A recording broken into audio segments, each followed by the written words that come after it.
If you're pregnant right now, I want you to stop and send this video to the person that you're choosing to have with you when you give birth to your baby, because I got 9 tips for support people in labor.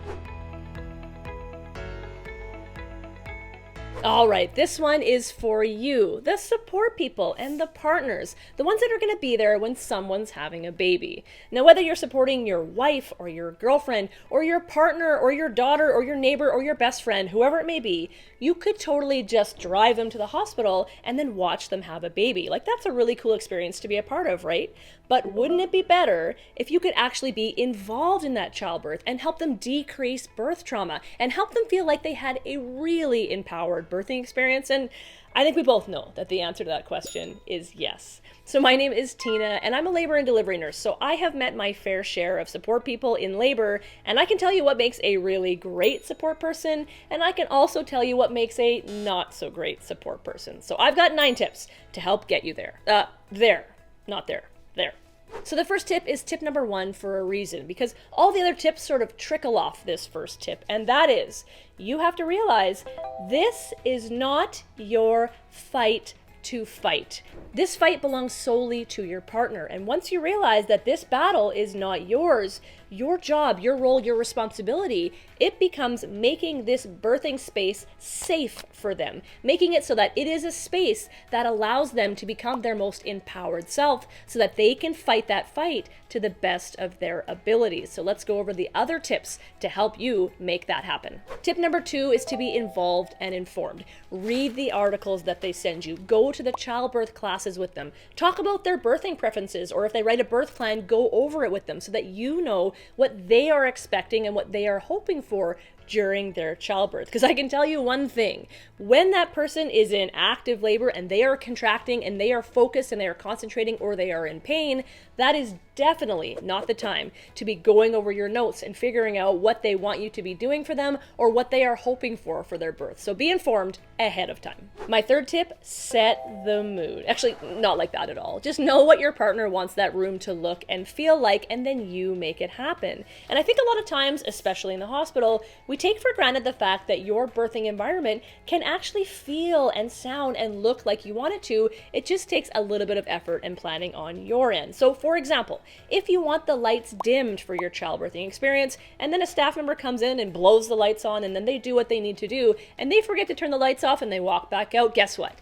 You get up and you turn those lights back down for your partner without them needing to ask you to do it. And also, you become the DJ of this birthing experience. So make sure you have a wonderful playlist queued up, on tap, ready to play.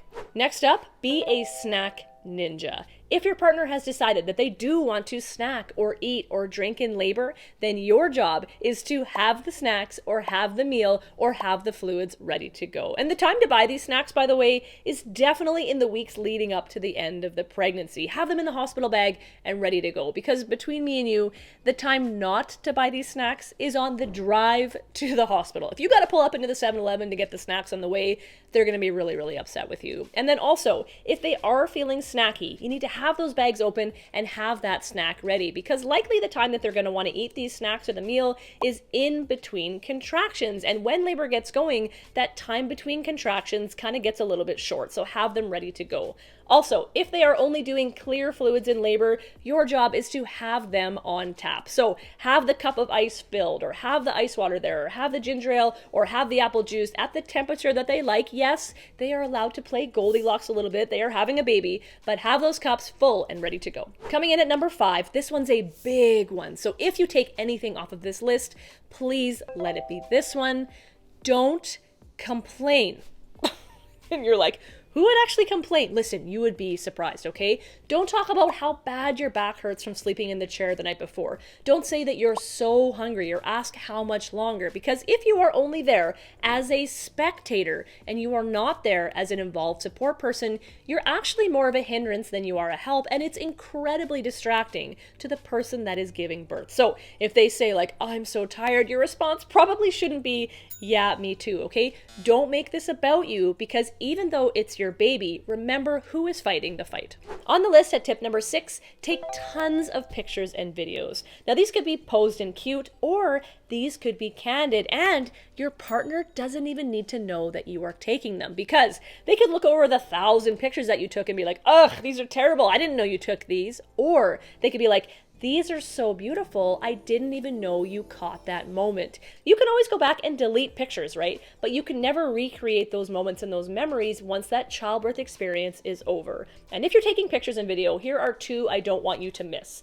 This one here, make sure you get a picture of your baby with their weight in the frame. And then on video, while your partner is hooked up to the monitor, make sure you get a video of your baby's heartbeat, because this will be the last time that you hear your baby's heartbeat from inside your partner's tummy. This next one is really, really important, and that is to be their advocate. So childbirth is one of the most emotional things that a person can go through, right? And when your partner is in labor, they're going to feel really, really vulnerable. So even though you guys have discussed how they want the birth to go and what they hope for their childbirth experience, childbirth is one of those things that you can't really prepare for 100%, and sometimes things can go sideways. So your job is to advocate those wishes for them. Your job is to become a megaphone to amplify their voice. Tip number 8 is to bring the calm. Childbirth is full of adrenaline and stress hormones, and if you are at a really excitable state while your partner is at a really excitable state, you can imagine the way that that room is going to feel, right?